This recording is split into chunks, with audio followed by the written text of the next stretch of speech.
First episode of the podcast, and we already have a lot to talk about.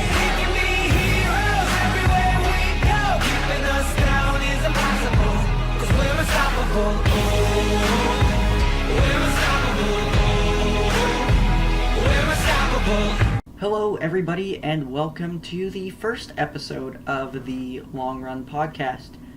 Today we have, well, as you can see on the screen, 5 things to talk about.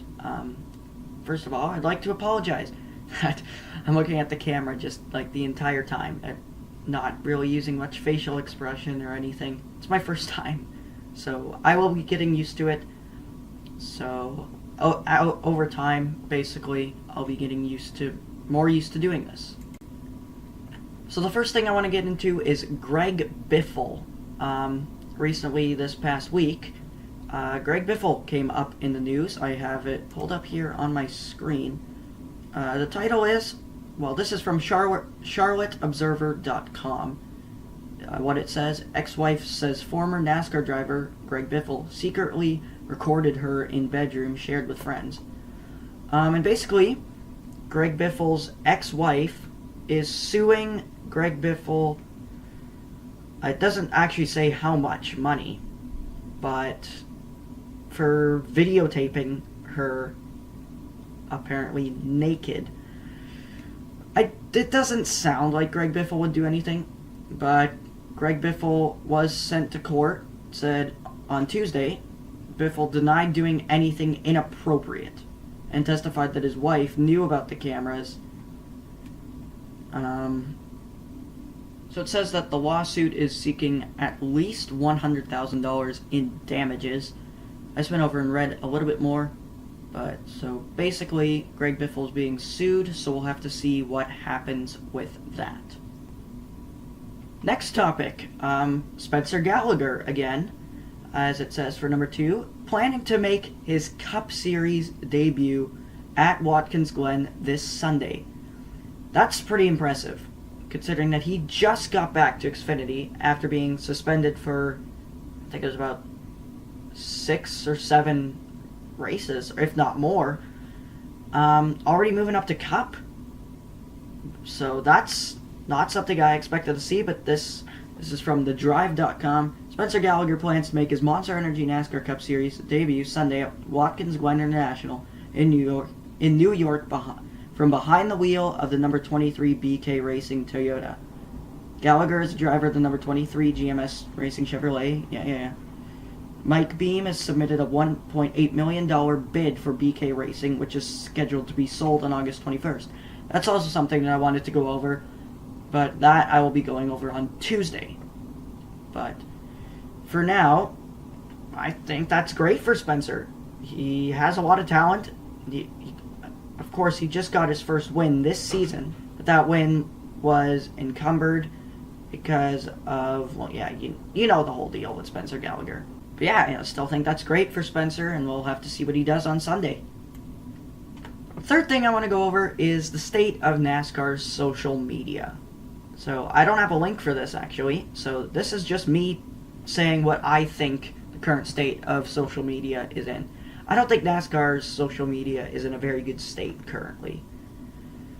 Mainly because, well, first of all, Jeff Gluck, he's doing these NASCAR polls post-race for the Cup race. Was it a good race?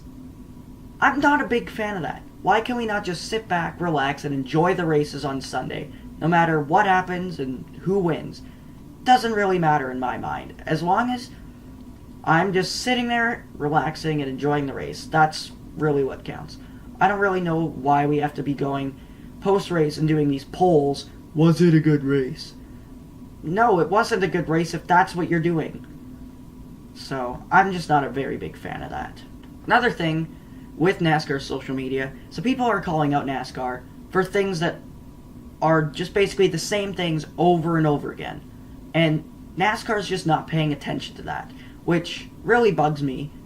But, I mean, they're trying to do the best they can. Well, most of them are. Brian France obviously isn't. But they're trying to do the best that they can to improve this sport and make it better. So they're putting a lot of effort into it, a lot of time, a lot of hours, and pretty much everything they have into making it better. Fourth thing I want to go over. I know this was released a while ago, actually, about a week ago maybe. But NASCAR's supposed 2019 rules package. So this was released by Lee Spencer on Racing Boys, or that's at least where the article is. But yeah, Lee Spencer got a little bit of early access to I guess you could say a preview at what to expect for 2019. So it says here in the article, a new car package resembling the configuration from the All-Star race could be put in play at a number of tracks next season. RacingBoys.com obtained a copy of a NASCAR document featuring the proposed 2019 event implementations at 14 races on next year's schedule. The proposals were kicked around during a July 11 meeting with the NASCAR Rules Committee. According to the agenda, fans could get their first look at the All-Star package at Las Vegas Motor Speedway on March 3rd, followed by Auto Club on March 17th. It could also be used at both Texas races, Kansas, Michigan, Charlotte May race, Chicagoland, Kentucky, and Indianapolis. Scott Miller confirmed the possibility of changes on Monday's morning drive on SiriusXM NASCAR Radio. Work for 2019 has definitely begun, Miller said. We're working closely with the industry, trying to come up with the 2019 rules package and whether or not that incorporates something similar to what we saw at the Charlotte All-Star event or an iteration of that. I'm just going to skip through to one of the more important parts. That's what basically the RPM and the horsepower, the engines and stuff, which I don't think it's the engines that we need to slow down. We just need a new body style, a new car in general. Not saying we need a new manufacturer or a new car model. Well, like, because we just got the Camaro in. The new Camry just happened last year. And 2019, we're getting the Mustang for Ford. So, we don't really need a new car body, as in manufacturer. We need a new body style for the cars. So the so-called NA18D is what they're going to call the package, the aero package, rules package thing. Race package would feature an engine with a tapered spacer, which really doesn't help. Well, it does, but not in the way that we need it to help. To produce roughly 550 horsepower, 150 more horsepower than was generated at the All-Star event in May. Target RPM is 8,500. So that's... I don't really know what to say. I definitely say this is an improvement, but we don't need restrictor plates. Is basically what this is saying, is that we're going to have restrictor plates. Restrictor plates are not the answer. We need the new body style, and we need to fix like a bunch of things with the cars. And the fifth and final thing that I'm going to go over in this episode is Watkins Glen, the preview for this. So we have the Xfinity Series race on Saturday, which I'm definitely looking forward to.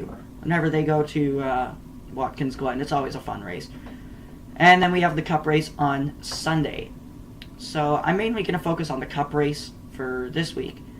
So these are right now the odds coming into Watkins Glen. I'm just going to go over the top 10 here. Kyle Busch with 3-1. Harvick and Truex both 4-1. Keselowski, Logano, and Boyer all have 8-1. Kurt Busch 10-1. Chase Elliott 15-1. Also same with Denny Hamlin, and Ryan Blaney 25-1. And the last one is Ty Dillon with 5,000-1, which I find kind of funny.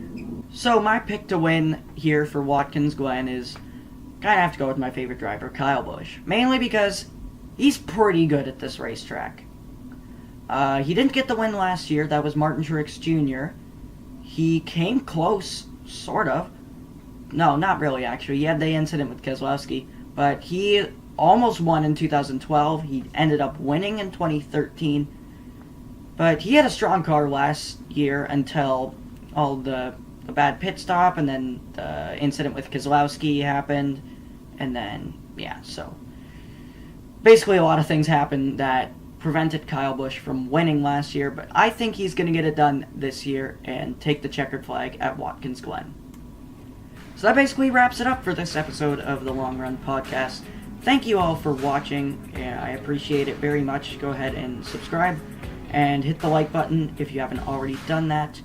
And if you have any topics that you'd like to see me talk about, make sure you post a link to the article in the comments, and I'll make sure to add it to the list of topics that I can talk about for next time.